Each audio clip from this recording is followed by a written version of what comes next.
Colisée anaty rova tsy maintsy esorina fa manota fady ho ny fianakavimbeny andrina eto Imerina.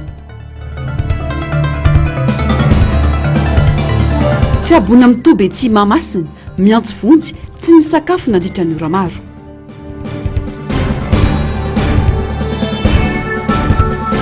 Fanovana sy fanavaozana mila jerena ny resam-pifidianana ho ny antoko marina.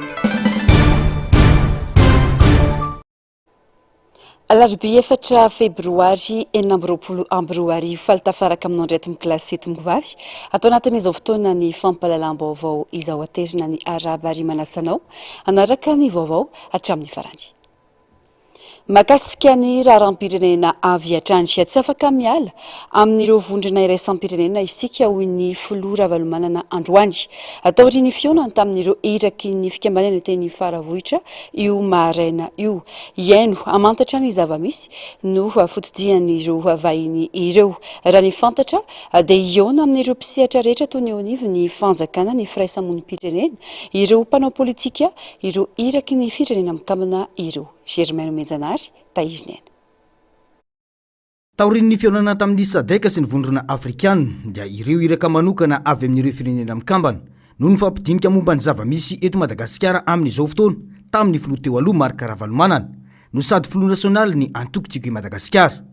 Nanamafy ny filoha Marc Ravalomanana nandritra izany fa tsy afaka miala amin'ireo sehatra iraisam-pirenena isika na inona lazaina indrindra fa mahalona ny toerana misy any Madagasikara sy ny vahoaka malagasy amin'izao. Membre feno anatin'ny Nations Unies firenena mikambana Madagasikara membre tsy afaka miala mihitsy isika amin'ny communauté internationale ary zao fandeha amin'ny firafitra ato amin'ny sadek tsika troika ny sadek aloha ny organe dia makeo amin'ny sadek dia sadek makany amin'ny Union africaine dia Union africaine makany amin'ny Nations Unies. Tsy mampatoky ireo na matoky tsy afaka miala tsika sofa ngao andana ohatra ny Burkina Faso any Ibrahim Traoré na hoe tena hiala tanteraka dia tsy raran'izay Nations Unies ditiny anitranontsika fa tsy maintsy na mitondra ireo fijerinareo dia izay fa raha tena lalinina koa politika sy ny relation internationale tsy maintsy tsy toziresana tsy maintsy lisy fa anjarantsika miezaka manao izay arikarenantsika dia membre ny Nations Unies zany zao ny Sud-Afrique fa tsy mangataka vola na ariary ary amin'ireo mpamatsy vola toy ny Banque mondiale na ny FMI tsy mangataka zany ny Afrique du Sud satria manana réserve. Zay zany izy adinonareo koa hoe tokony hanana réserve vola en devise tsika dia amin'izay tsy miankina amin'ireo intsony. Fakan-kevitra fionan'ireo mpisehatra rehetra toy ny mpitondra fanjakana malagasy ireo mpanao politika ny firaisamonim-pirenena no ataon'ireto iraka manokana ny firenena mikambana eto amintsika izay tariny Simon Pierre. Je crois que nous sommes là justement pour découvrir, pour évaluer la situation. Donc on vient d'arriver, la mission a commencé il y a quelques jours. Pour le moment, peut-être à la fin de la mission, on aura une meilleure perception de la situation. Donc nous sommes en train d'essayer de rencontrer les différents acteurs, aussi bien au niveau du gouvernement, au niveau des acteurs politiques, au niveau de la société civile, pour apprendre, pour mieux évaluer. La seule chose que nous savons, c'est ce que nous de New York, en fait, en venant de New York, nous lisons la presse. Nous sommes venus ici pour avoir une information de première main, c'est pour ça que nous sommes en train de consulter. Donc, il est trop tôt, peut-être, pour vous donner une réponse exacte à votre question. Par rapport à la décision de l'Union africaine, nous sommes l'Organisation des Nations Unies. Donc, peut-être qu'il faudrait poser la question à l'Union africaine. Vous avez des recommandations par rapport à la situation? À la fin de notre mission, nous sommes là encore pour 2 semaines. À la fin de notre mission, justement, nous allons faire des recommandations. Mais pour le moment, nous sommes en train d'écouter les gens avant de faire des recommandations. Aratra roa herinandro ny iraka manokana ataon'ireto avy amin'ny firenena mikambana ireto eto Madagasikara raha ny fanazavana hatrany. Izy ny tsoakevitra ivoaka aorian'ny fe-kevitra ataony raha ny fanazavana andrasana ny toyny.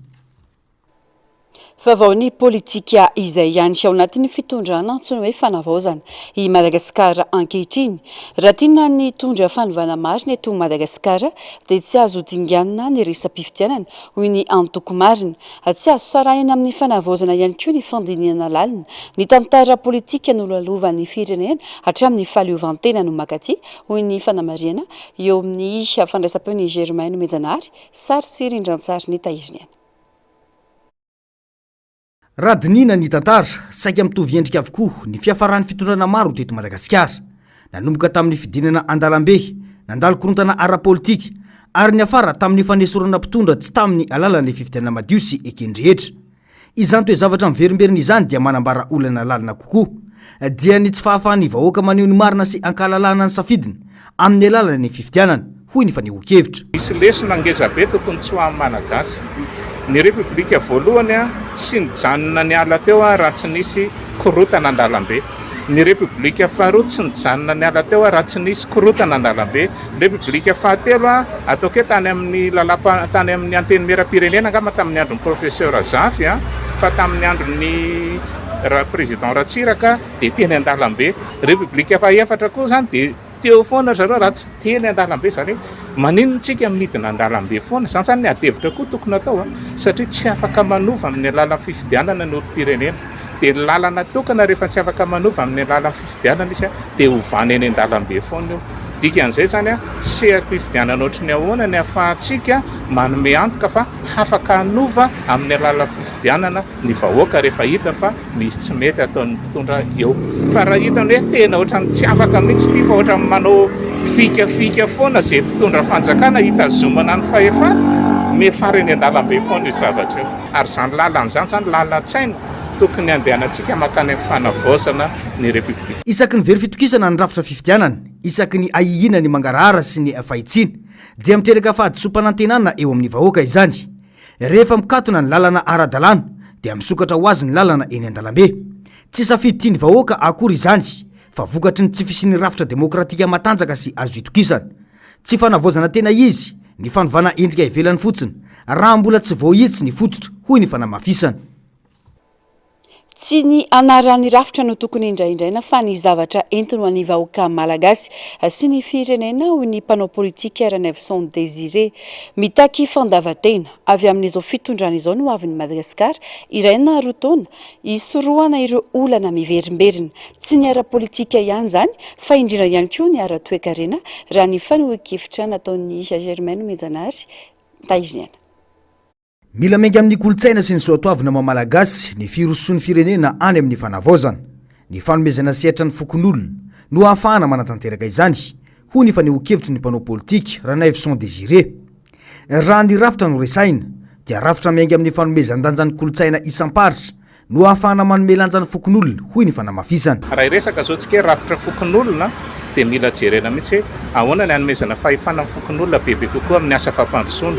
Ahoana ny ahafahantsika mba mametraka ny antsoina hoe tenerana ahafahan'ny olona rehetra mandray anjara fa tsy voatery hoe loko politika fotsiny satria tsy ny olona rehetra no mpikambana amin'ny loko politika fa ny olom-pirenena rehetra mihitsy zany tokony handray anjara mivantana amin'ny fampandrosoana amin'ny firenena. Ahoana ny rafitra ahafahan'ny olom-pirenena mandray anjara mivantana na amin'ny resaka hevitra io na amin'ny fandraisana anjara amin'ny resaka adi-hevitra io na amin'ny fandraisana anjara amin'ny ara-bola sy ny etomanana io ilaina daholo zany fa tsy misy olom-pirenena tokony voahilika. Izay ny rafitra tokony apetraka zany eto amin'ny firenena.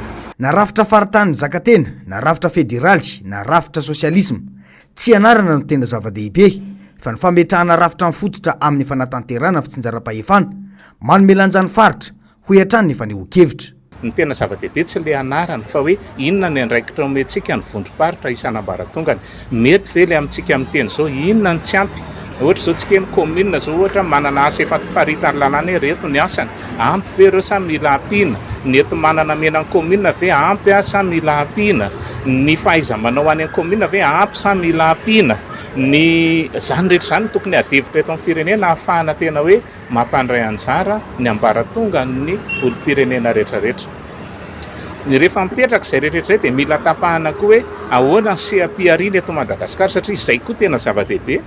Satria matetika mantsy resantsika foana hoe sosialim-bahoaka tsy mandeha ny sosialim-bahoaka raha tsy mandeha ny toe-karena satria ny vola avy any amin'ny toe-karena no alaina ahafahana alefa aty amin'ny sosialy ka tsy misy sosialy mandeha melo lalana ny toe-karena zany fa ny toe-karena mandeha aloha vao mandeha ny sosialy zany hoe mila haingana le toe-karena malagasy ka le toe-karena koa zany a matetika zany a tsy tonga aty amin'ny vilanin'ny vahoaka le fahatsapany hoe mandroso le firenena ahoana kosa ny rafitra ara toe-karena mba voatsinjara aradrara ny harem-pirenena ka misitraka hoe rehefa miakatra ny arika-harem-pirenena dia tsapan'olom-pirenena hoe metraika any aminy zay mitaky fahatsapantena ho antena fitiavan-tanindrazana marina ny kiondalana lalovany Madagasikara izao ho ihany ity mpanao politika ity ny safidiny anovany malagasy i Madagasikara ka tokony ho ny hevitry ny malagasy 30 tapitrisa mahery no ivoaka itondrana ny firenena tsy tokony isy adihevitra hafa ankoatra ny fanavozana aloha mandritra ny roa taona satria tokony ifantohan'ny fitondrana izany fanavozana izany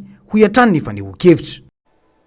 Lafomba vao afa tanteraka kosa indray tokantrano anjatona vitsy anosy be voalohany anatin'ny boriboritany faefatra no tsy maintsy nafindra toerana eny amin'ny gymnase Mamasina nanomboka omaly ho fiarovana azy ireo amin'ny fiakaran'ny rano taoriny rotsakorana ny sesy misedra olana goavana ireo traboina raha ny fitaranana no izy ireo tsy ny sakafo omaly tontolo raha tsy tamin'ny folora sasany alina tamin'ny fidinana ifotona ataony solombavambahoaka Karina Randriamasinoro teny an-toerana Zamam-behivavy ny akamaroan'izy ireo no mitoby eny an-toerana raha mijanona any an-trano miambina tanàna kosa ireo vatan-dehilahy fanadihadiana. Tokantrano 12 sy 300 misy olona 7 sy 700 avy amin'ny fokontany roa samy ao anosy be voalohany ao anatin'ny boriboritany faefatra no tsy maintsy nakarina eny Mamasina amin'izao fotoana izao. Dibo-drano tanteraka ahina iteradozany ny lalana andehanana any amin'ireo trano fonenany mponina ka tsy azo andehanana misy mihitsy azy efa tongatreny ampandrina ny rano vokatry ny rotsakorana ny sesy.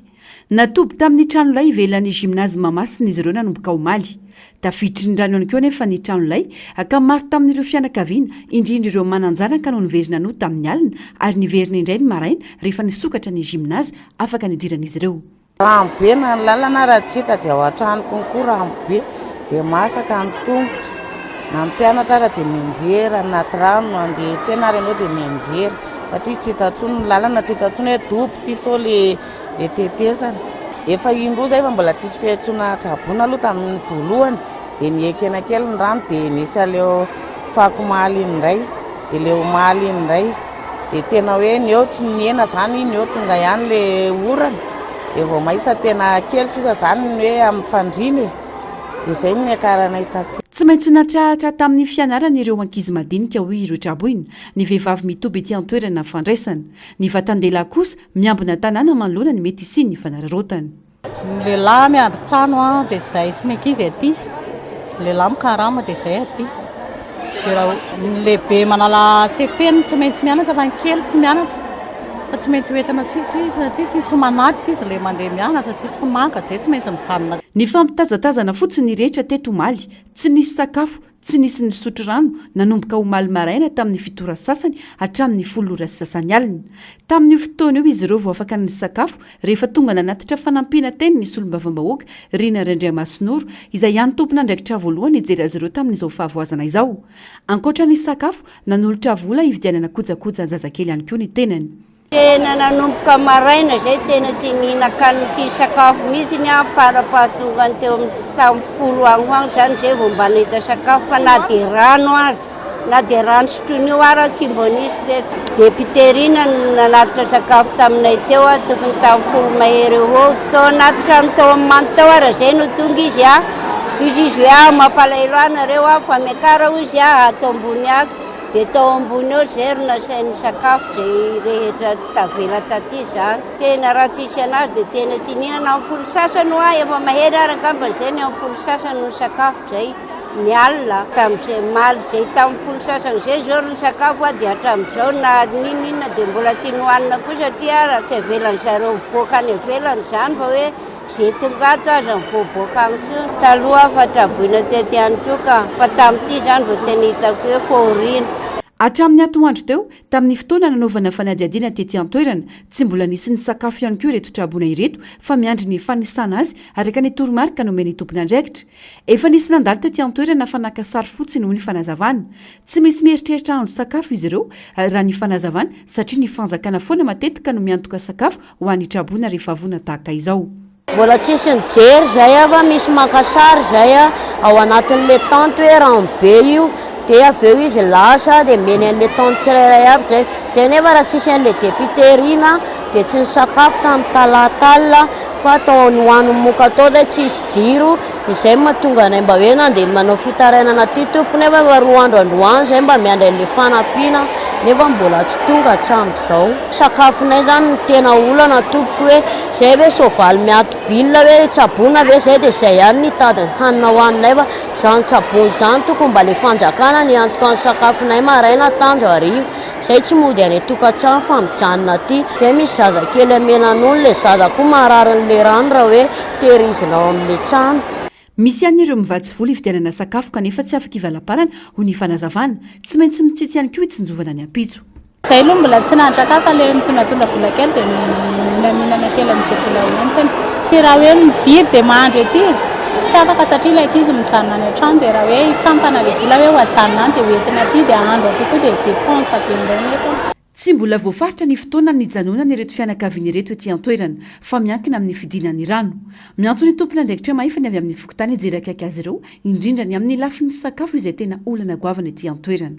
Ka io manko zany miankina an'le orana dia zay ny hidina an'le rano eny satria misy tena ao anatina ohatrany tambary be mihitsy dia miankina amin'izay mety hoe 2 andro 3 andro eo. Sao mbola irahantsika mahita zao aloha zany mbola somary mikorotandrotana kely mbola tsisy sakafo tsisy ninona zay aloha zany zao zava-misy ety satria efa hatramin'ny zao zay ny taty mbola tsy nisy ninona mihitsy ka io moa zany miandry an'le fatsapahan-tenany tsirairay ohatra ny amin'ny fitondram-panjakana sy ohatr'izany fa raha eto amintsika aloha zao dia mbola tsisy ninona mihitsy hatramin'ny hatramin'izao tsisy ninona mihitsy tsisy manana mihitsy zao reo na hoe ohatrany zao zay mandra-paharivany andro samy tsisy na ny sakafo ary. Ny roso tamin'ny fanisana sy fandaminana ireo traboana ny tompon'andraikitry ny fokotany. Eo am-panomanana ny fanisana azy arak'izay nolazain'ny fitondram-panjakana hoe atao exacta le isa mora anaovana ny vivre dia eo hitanareo ngamba eo am-pamerenana fanisana an'le olona izay io.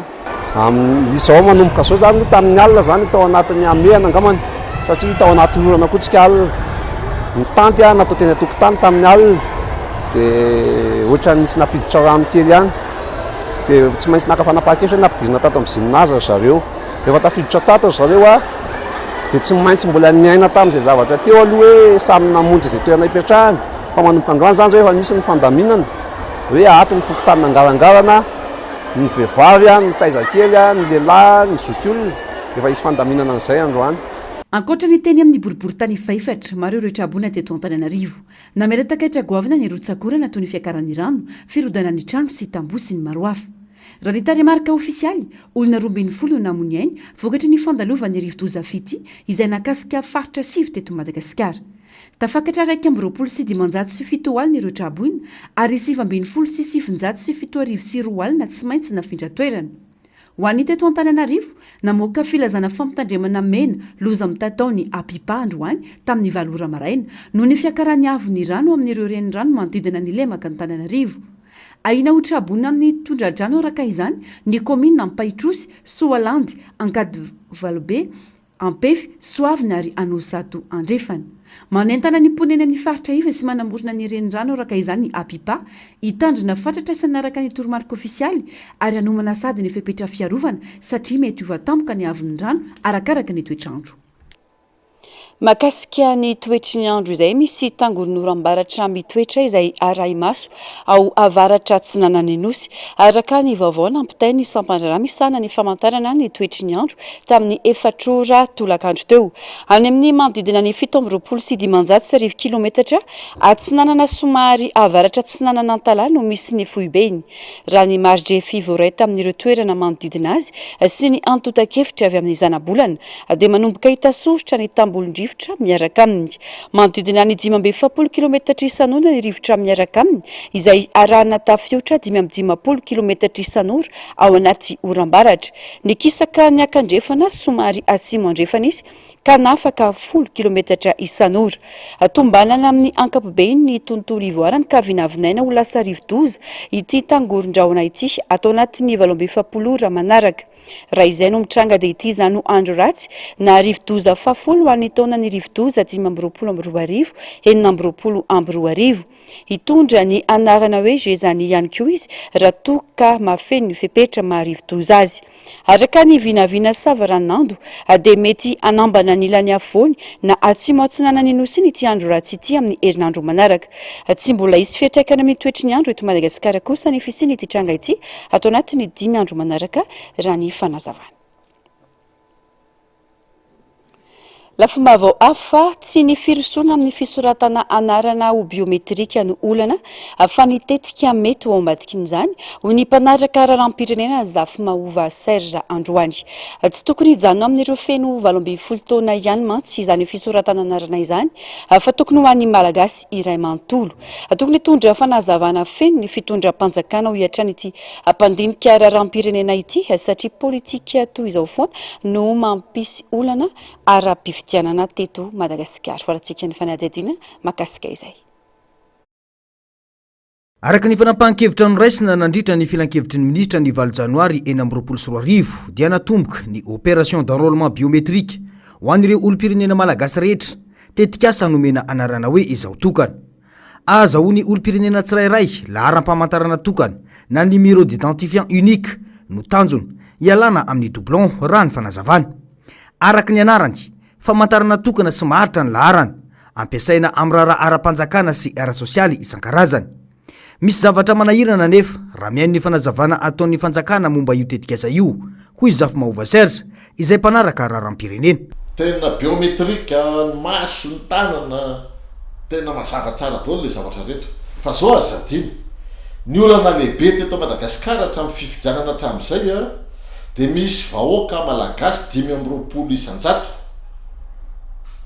tsy tafiditra tsy manana kara-panondro rehefa feno 20 taona satria tsy manana état civil. Move eo anatin'ity opération prodigie resanty tafiditra tsara ve reo malagasy tsy manana état civil reo satria eo le mahatonga le manipulation électorale. Ny manipulation électorale satria ataon'ny mpitondra fanjakana réserve de voix reo malagasy 520 isan-jato reo zay tsy manana état civil dia tsy manana kara-panondro zany izy rehefa feno 20 taona. Le izy anefa ohatra n'tao le olona manana kara-panondro ty resanty satria 12 tapitrisa ozy zareo no ampidirina amin'le opération. Fahafantarako amin'ny vahoaka malagasy tsy 12 tapitrisa fa le 12 tapitrisa resahany io malagasy manana kara-panondro. Amiko ny malagasy am'izao nisa malagasy am'izao fotoana zao efa mihoatra 2 tapitrisa. Malagasy ny zanaka malagasy vao teraka ane zany ny tokony manana identifiant unique manomboka any fa tsy malagasy manana état civil, tsy malagasy manana kara-panondro fotsiny. 2 tapitrisa tsika 5 isan-jato ny vahoaka malagasy tsy manana état civil donc tsy manana kara-panondro. Dia reo le lalovina foana rehefa misy fifidianana. Ary ny tena mahavarina anatin'le izy anie ny CNI koa ry mieritreritra hoe anao recensement atao ina tsony ny recensement ny CNI raha efa vita ny biométrique aty amin'ny intérieur. Zany rehetrarehetra zany mila atao mazava daholo fa tsisy anaovana fidrafondrao eto any daholo le manipulation misy am'izao fotoana tady isy am'izao fotoana. Aiza tsara amin'ny marina anatin'izany rehetrarehetra zany. Na eo aza izany, miroso amin'ny fanentanana ny olom-pirenena isoratra anarana biometrika ny fokotany. Mavitrika ny olom-pirenena, raha ny fanazavana nentiny lefitry ny fokotany ny Morarano Andoarano Fotsy anatin'ny distrikana Tsimondrano Androany. Noho izany, everina fa mety ahakasika ny fifidianana. Tsy tanteraka nefa ny fanokafana ny fisoratana anarana raha tokony nanomboka androany izany noho ny olana ara-teknika sy ny mbola fisin'ny fampiofanana atao hoy ny fanazavana. Everina fa ande milamina izany manomboka ny herinandro avy io. Ny eto aminay aloha zany tokony hoe nanomboka tamin'ny 4 taona ianay fa mbola nisy panina kely teknika le resaka machine zany dia mbola sady manamboatra zareo no sady mbola mampifana le olona ho alefa te aminay satria tsy ampy le olona zany dia mbola mampiforme olona mihitsy izy raha ny eto aminay aloha dia mazoto ny olona na mazoto na resaka io na fifidianana dia eto mazoto daholo inay zany amin'ny alalan'ny afisage dia nahalan'le komity isaparitra eo ohatraohatran'izay zany enay no fanetanana dia raha misy no mandalo eto dia efa mamaky ny afisy dia olona izy koa zany hoe hitan'ny olona fa hoe masoty dia ohatra tsy dia malaina izy raha ny fanazavany fanjakana dia tafiditra ao anatin'ny politika am-panjakana momba ny fanavaozana ny fitantanana ra-panjakana ny tetikasa izao tokana ny tanjona araky ny voalaza dia ny fanafanganana sy fanatsarana ny tolotra omena ny vahoaka ary ny fisorona ny osoka sy ny fampiasana mombamomba olona tsy ara-dalàna andrasana ny toyny Fanankatoavy ny fitondrana Amerikana ny fanalavana ny AGOA mandritra ny Ayrton nanomboka ny 30 septambra 2022 hatramin'ny 1 desambra 2022. Manamafyatra ny fifandraisana ara-barotra misy eo amin'ny Madagasikara sy États-Unis ary mitahiry ireo fepetra manokana ahafahany vokatra malagasy miditra mora sy malalaka kokoa amin'ny tsena Amerikana ny AGOA izay fanosony avy ny filoha Amerikana ny fanalavam-potoana nomena. Na izany aza mbola eo ampamolavolana no avy ny AGOA ny gouvernement américaine ka mety hisy fanitsina na ihany koa fametrahana fifanarahana ara-barotra vaovao amin'io avy. Tafiditra amin'ny dingana io Madagasikara izay efa nandray anjara tamin'ny fifanankalozan-kevitra sy fifampidinena tany Washington DC ny volana janoary teo. Nandritra izany no nandraisany masovon'ny Madagasikara ny États-Unis sy ny ministry ny varotra sy ny fanjifana anjara mavitrika ayarovana ny tombotsoan'ny firenena. Dingana stratégique lehibe ho an'ny Madagasikara ny fanitarana ny AGOA satria manome fotoana hanamafisana ny paikady ara-barotra Amerikana sy iomanana amin'ireo fiovana mety iseho amin'ny fiara-miasa raha teo-karena amin'ny États-Unis. Efa vinavinaina ihany koa ny sy ny fifampidiniana eo amin'ny fanjakana sy ireo mpiara-mombonantoka isan-karazany ho fanohanana ireo sehatra voakasika sy antohana ny faharetany tombotsoa azo avy amin'ny AGOA. Miray feo ary manohana tanteraka ny fitakian'ny poniny Toliara manohitra ny tetikasa basy Toliara ny vovonana tafita ranambarany filohan'ny tao Toliara. Mila mirahina ny rehetra mpanjaka ny rariny sy nitsy ny eto amin'ny firenena isitra ny sambatan'olona fampandrosoana tena izy hoy ny fanamafisana. Tsy azo ekena ary toerina tanteraka ny tetikasa basy Toliara hoy ny vovonana tafita tao Toliara. Miray feo amin'ny poniny izy ireo ny amin'ny fanoeran'izany izay manome vahana ny vahiny fa tsy misy tombony ho an'ny malagasy. Ny anarana fotsiny io fa ho varamada fa ny teo ihany ny teo. Tsy anarana ny olana fa ny votoatiny sy ny fomba fitantanana hoy ny fanamafisana. Tovaina ny anarana atao hoe varamada dia ozy aminareo na ataonareo jama anaran'io na ataonareo sambo anaran'io na ataonareo nosy be anaran'io toka foana ny ao anatiny ka ho vizako nareo aza manaiky anao azava ny resaka ara tiako tenenina anareo tsy lavitra ny rivotra tompony tsisy tompony ny rivotra raha miala ny avaria amin'ny QMM mandeha makaty miala ny avaria amin'ny masikolo mandeha aty maty daholo etsika tsy voasakana n'izany io fa rehefa misy ny cyclone tonga ny atanina rivokoana dikan'izany isika malagasy rehetra dia mila mirahina amin'ny raha io ka tsotra ny angatahanay tsotra ataovy referendum io zavatra io fa tsy lany io. Mitaky fampanjakana ny rariny sitsy ny zava-misy eto amin'ny firenena hoy ny fanazavana ka ny tena isambatan'olona ny sitraka fampandrosoana araka izay fanitolomana. Anao anjaka ny rariny sinitsiny ato amin'ity firenentsika ity fa eo foana mba voantsika malagasy tsy mivolana nefa hitsahan'olona tapondoha. Zay izy io mitsangana nareo mitsangana ny vahoaka reo mitsangana nareo olo mavainty aza manaiky na andeha tongotra ho any taminarivo ary tongava zay araka aminareo zay ny fanaovana azy io aza janona fotsiny aty izy io manjary tsy ren'olo any miakona da nareo mitady oza ny anombotsongona maty tsy naitra mandefombelona dikan'izany isika rehetra mila manohana mandeha amin'ny lalana ray amin'ny lalana tsara sy aza hotsika manavitra ny malagasy izany malagasy zany dia mivahoaka tsy rairay avy mahazo tombotsoa amin'ny fampandrosoana ny olo tsara avy hatramin'ny atsara. Mila firaisan-kenany rehetra ny zava-misy ho amin'ny fiainana tsaratsara kokoa ho ny fanazavana. Vaovao manodidina ny kolotsaina tsy maintsy esorina ny Colisée najora ao anaty rovana Antananarivo ho indrina Rabaruela filohan'ny fianakaviam-ben'Andriana eto Merinandroany Tetsy Anosy. Antony tsy maintsy andravany io fotodrafitrasa io ny filazany fa fanotana fady sy fanitsakitsana ny asina ary indrindra ny tsy fanarana ny fenitra ka mampitera-doza ho an'ireo mponina manodidina. Raha ny fantatra hivoaka ny 20 febroary avy izao ny didim-pitsarana mikasika ny fitorian'ny fianakaviam-ben'Andriana ny mpiaro ny vakoka ny olotsotra ny fanjakana amin'ny tokony anesorana ny Colisée sy ireo entana rehetra tsy misy ifandraisany amin'ny vakoka ao anaty rova. Fanampanazavana eo amin'ny sariny Mathieu Princy. Manota fady manitsakitsaka ny asina ary mitera-doza ho an'ny mponina manodidina ny fisian'ny Colisée anaty rova ka tsy maintsy esorina ho ny fianakaviam-ben'Andriana eto Merinandroany.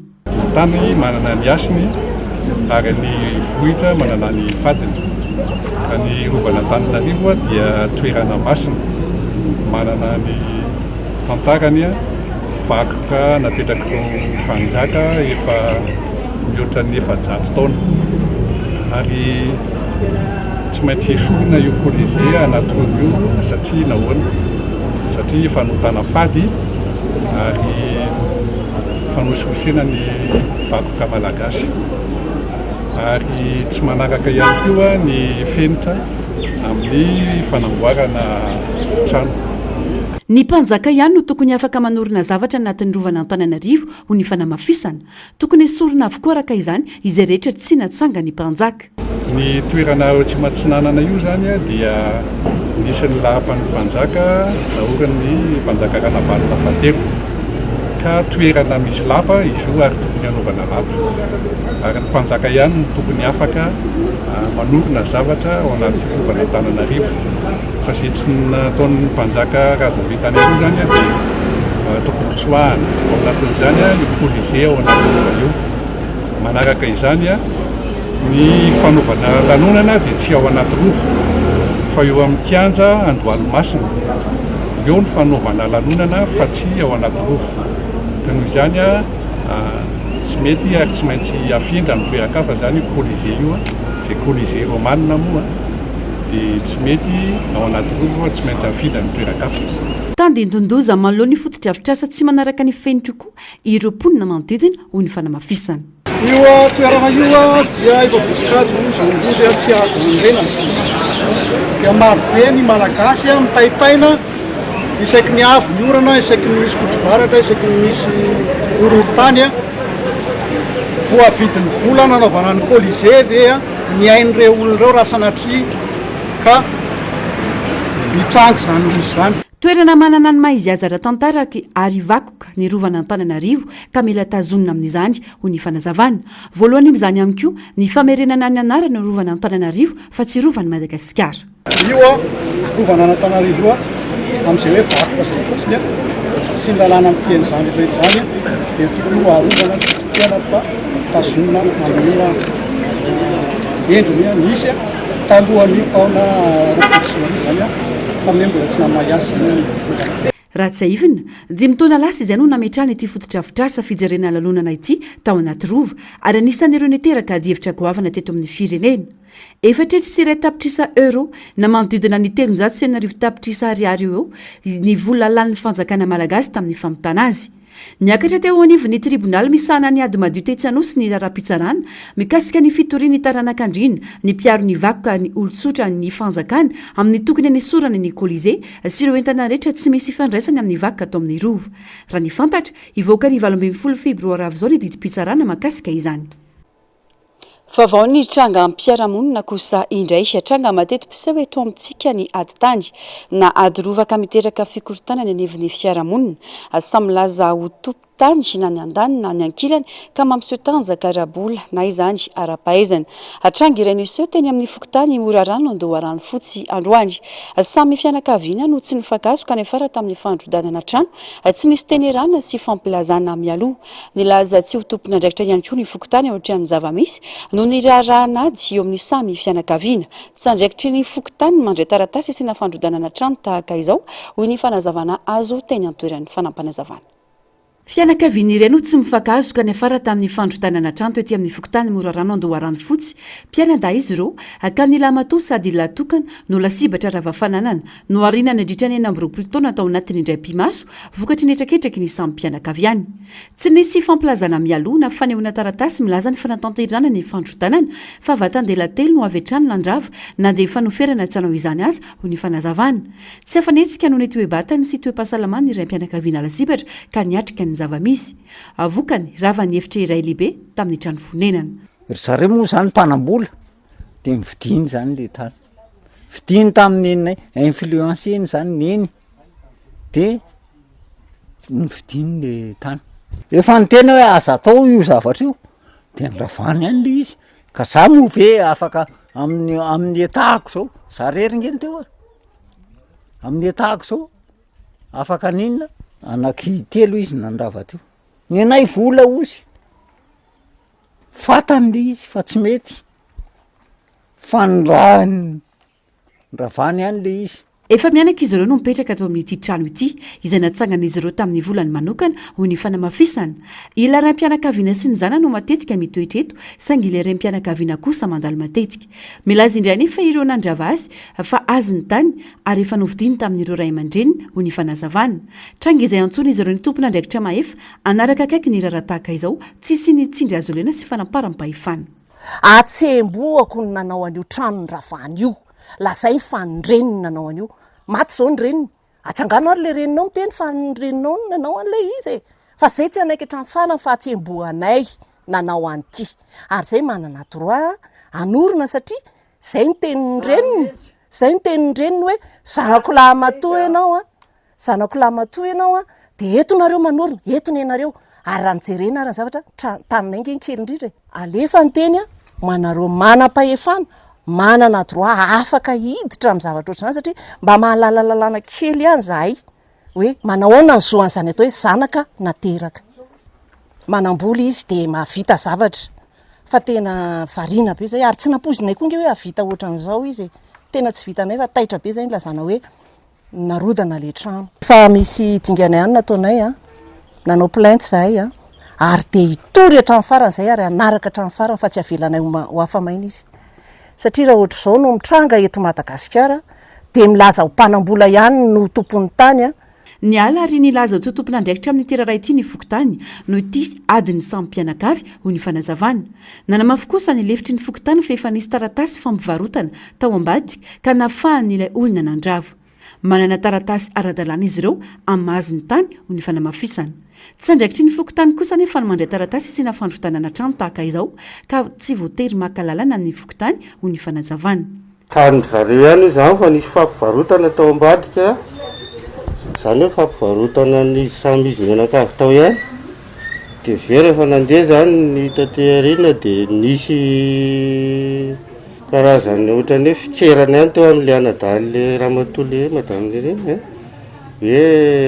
tia fa lasako ty tany ty fa za fa izy manana taratasy ara-dalàna le madame reny dia raha manana taratasy ara-dalàna dia dika zay zany efa tokony lasa le madame reny le tany fa mbola nalelo le anadany izy dia mbola nameny kely apahany kely any le anada fa manana taratasy mihitsy le madame reny hoe misy fifanarahana tao ambadika tao zay ihany no fatako fa tsisy fatako akoatra zao mpifanela bodirindrina ireo samy fianakaviana saingy tsy tao an-toerana ireo voalaza fa nanao ny fandrotanana tamin'ny fotoana nandalovanay teny an-toerana ka tsy nafanana ka ny heviny nilaza ny tsy anaikatra amin'ny farany kosa ireo lasibatra manoloana ity tranga ity andrasana ny toiny vaovao sosialy maneran-tany ankizy 23 tapitrisa no voatery miasa izany hoe ankizy iray amin'ny 12 ho an'ny Madagasikara manodidina ny 7,700 amin'ireo ankizy malagasy dia izy ka hatramin'ny 7,5 ka hatramin'ny 7,10 taona no miasa indrindra ny Matsiatra Ambony sy Androy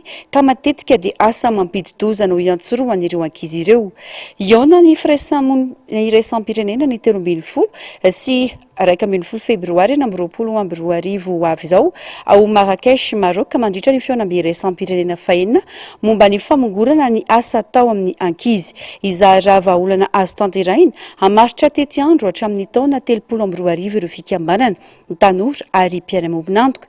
Teto Madagasikara, natomboky ny UNICEF sy ny vondrona iraisam-pirenena momba ny asana ny OIT ny fampelezan-kevitra karatra mena ho an'ny asa atao ny ankizy. Anentanana ny be sy ny maro andray anjara amin'ny challenge karatra mena, izany hoe maka sary ary mizary izany amin'ny tambazotra sosialy. Azo atao ny mamita ny asa ataony ankizy saingy miara-mentana avao tanteraka izany ny firenena mikambana, ny UNICEF ary ny OIT. Mikendry ny anamafy ny feon'ny fiarahamonina ity hetsika ity mba hazona miantoka hafanabeazana mifantoka amin'ny kalitao sy ny hoavy tsy misy fanararotana ho an'ny ankizy eto Madagasikara sy maneran-tany. Maresaka avy any ivelany any Iran, nanambara ny manampahefana iraniana fa teratany vahiny misy 730 no nosamborina atao amin'ny faritany ny Iajy avoan'ny Iran noho ny fiandraisan'izy ireo anjara tamin'ny fihetsiketsehana an-dalambe farany teo. Mbola mitohy ihany koa ny famoretana ataon'ireo mpanao fihetsiketsehana manolotra ny fitondrana mifanindran-dalana amin'ny tsindry iraisam-pirenena izay miamafy ihany koa. Fanampanazavana. Nampafantatra ny manapahefana iraniana fa vahiny misy 730 no nosamborina tao amin'ny faritany Yazd noho ny fandraisana anjara tamin'ireo etsim-panoherana vao aingana. Nandray anjara mavitrika tamin'ny fikarakarana sy fanentanana ary ny fitariana ny hetsika ireo vahiny nosamborina ireo raha ny fanazavany lehibe ny polisy any an-toerana. Voalaza ihany koa fa misy amin'izy ireo no nifandray tamin'ny tambajotra any ivelan'ny Iran. Tsy mbola navoaka kosa ny mombamomba zoom-pirenena na ny firenena niavian'ireo voasambotra. Etsy ankilany, mbola mitohy hatrany ny fandrahonana sy ny etsim-panoherana manohitra ny fitondrana. Ny tatitra ofisialy dia milaza fa olona 703 no maty hatreto, saingy araky ny fanambaran'ireo fikambanana mpiaro ny zon'olombelona dia betsaka lavitra noho izany isy izany ny marina ka manakaiky ny 3 alina ny tena isandreo namony ainy. Manoloana izany, miamafy ny tsindry iraisam-pirenena amin'ny Teheran, maro amin'ireo firenena tandrefana no efa nametraka sazy manokana ho an'ireo tompon'andraikitra iraniana noho ny famoretana ataony. Eo amin'ny sehatra diplomatika, andrasana iona amin'ny solotena manokana Etazonia, Steve Witkoff sy Jared Kushner any Istanbul amin'ny zoma ho avy izao ny ministry ny raharaham-bahiny iraniana Abbas Araghchi. Ny lehilahy mavesatra indrindra eran-tany sy ny biby lehibe any Chine no afakely entina aminao amin'ity anio ity Harawary. Teraka tamin'ny 7 septambra 2017 tao Cambridge, Islande, États-Unis, John Broer Minuch nalaza eran-tany noho ny lanjany tsy manam-paharoa Minuch. Hatramin'ny fahazazany dia nijaly noho ny alehibiazany Minuch ary nitombo hatrany ny lanjany rehefa nandeha fotoana. Tamin'ny volana septambra 7 fony izy 30 taona dia nilanja 27 kilômetro tena raha 5,40 metatra ny halavany. Nitarika olana lehibe ara-pahasalamana ho an'ny Minuch toy ny areti-po sy ny taovam-pisefony zany. Tamin'ny taona 7 niditra tao amin'ny hopitalin'ny Seattle ny tena noho ny olana ara-pahasalamana mafy nahazo azy. Ny ohatra ny 30 kilômetro nilanjan'ny Minuch tamin'izany hoy ny mpitsabo Robert Schwartz. Mitazon-drano ny vatan'ny Minuch ka izany no mahabe lanja azy fa tsy lanja tavy fotsiny ihany. Niezaka ny feno sakafo ny 200 kaloria isan'andro i Minuch nandritra ny 2 taona ka ny 920 kilô ny lanjany. Niavaka indrindra io lanja io amin'ny maha olona voarakitra tamin'ny tantara azy. Na izany aza, ny volana oktobra 2017 fony Minuch 40 taona dia nilanja 90 kilô indray ka voatery niverina tany amin'ny hopitaly noho ny olana ara-pahasalamana nahazo ny tenany. Ny 10 septambra 2017 nodimandry John Broer Minuch 230 kilô ny lanjany tamin'izany fotoan'izany. Marina fa ny vadiny Jeannette dia 50 kilô monja ka ny elanelana tamin'ny lanjan'izy mivady dia 2,9 kilô izay elanelana lanja lehibe indrindra voarakitra teo amin'ny mpivady teo amin'ny tantara. Ny Andreas Davidianus na fantatra amin'ny anarana hoe Salamandre géante de Chine dia karazana biby ao amin'ny fianakavian'ny Cryptobranchidae. Izy no amphibien lehibe indrindra velona eto an-tany hita tany Chine. Ny fikarohana voaingana tamin'ny taona 2014 dia naneho fa 5 farafahakeliny ny karazana ao amin'ity biby ity. Taloha izy ireo no fahita matetika tao amin'ny renirano Chine atsimo atsinanana ary tandindomindozy izy ireo amin'izao fotoana izao. Mahatratra ray ka hatramin'ny 2,4 metatra ny halavany ary 520 kilô ny lanjany, miaina eny amin'ny rano mikoriana ary maharitra mihoatra ny 30 taona ny fiainany. Hatreo ny fiarana tombo kilasy tongivavy ankasitrana fenanao nanaraka ny vaovao hatramin'ny farany. Ny tenako mametraka ny mandrapitafa ny sampana fampalalam-baovao kosa mame fotoananao rampitso amin'ny ora mahazatra. Veloma tompoko.